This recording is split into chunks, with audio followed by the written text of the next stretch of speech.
So one of my great YouTube subscribers asked a question about co-registration. What it is, does it work, that sort of thing.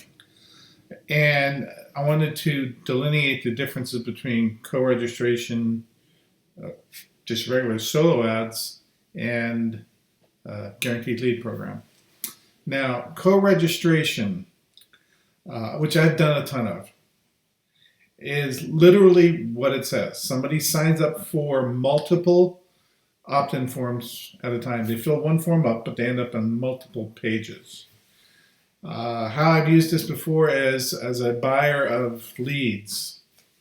Guys who run large CPA programs, some of these huge offers out there generate thousands of leads per day.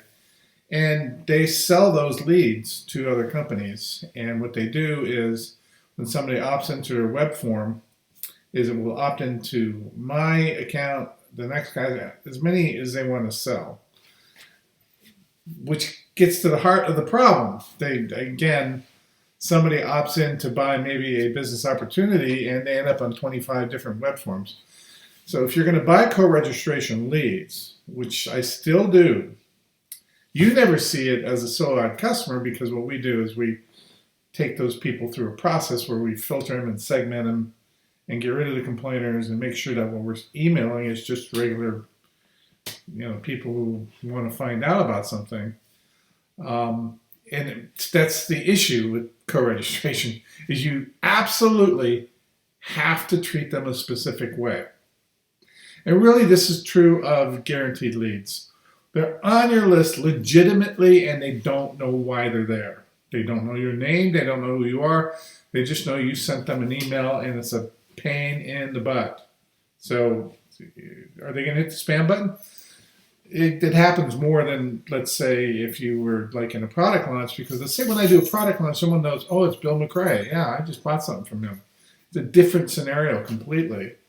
So with co-registration, you don't send broadcast emails to these people. What you do is you send them to an email sequence that's designed to get them to open and click the email. And once they've done that, you segment them into another list, and it's okay to broadcast that list.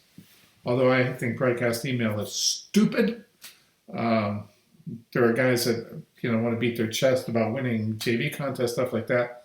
Fine. I'd rather have a steady flow of money than up and down and all this ego stuff. So I don't broadcast. Rarely. I shouldn't say I don't. I very rarely do it. I just add to my email sequence. So if you're going to buy guaranteed leads, which is essentially the same thing but with a guaranteed lead, instead of being co-registered, you're actually getting a lead instead of the original person. So it'd be like the CPA guy, somebody opts into his program, and then he opts into 5 other guys. A guaranteed lead, they opt into his program, but it's your web form. So he's only coming to you, but he still doesn't know who you are. He has no clue who you are. Most solo ad guys don't know why they're getting an email from you.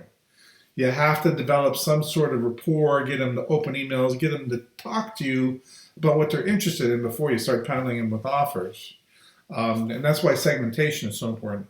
In all honesty, other than a launch list, which is I just was looking at buying your product, I don't do any marketing where I don't segment the leads first. Because what I've discovered painfully is that if I don't segment those leads and only email those people who are interested, my engagement rate drops and my deliverability goes away. Matter of fact, if you go to Aweber now and you send out an email and you only have like a 9% open rate, there'll be a little box there that says, hey, your delivery rate's going to get worse. You're going to have a hard time inboxing because your engagement rate is so low. That's why you only want to email people who open emails if you're going to do broadcasts. It's a different thing with an autoresponder sequence, because the emails are trickling out constantly, not at the same time, but when the guy opts in, he gets different emails and it trickles out. It's random. It's not like a flood coming down on an IP address where the autoresponder has to deal with those complaints. I own an autoresponder. I know. You do not really want to do broadcasts. It's an ego thing more than anything else. If you are steady and consistent and plug things into a sequence, you can generate a lot more traffic, and it's a lot more consistent over the long run. Now, I teach sustainable marketing. I don't want to teach you something that's not tenable, because I've been down that road and lost my email lists many times trying to be the man, and I finally discovered the best way to be the man is just not be the man, follow the rules, play the game right.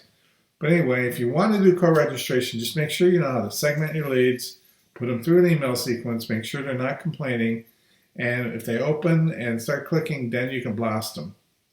It's the same thing with guaranteed leads, and honestly, if I buy a solo ad, I still don't broadcast them. I treat them the same way I treat every lead that gets into our system.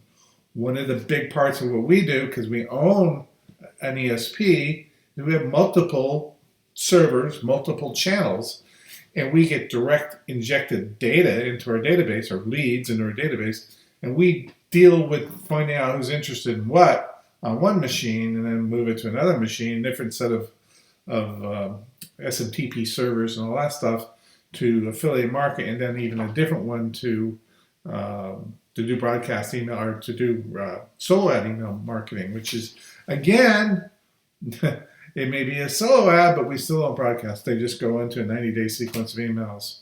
And if they don't open an email after 30 days, we kick them out of the system. So anyhow, that's what a co-reg lead is, and I hope that helps you.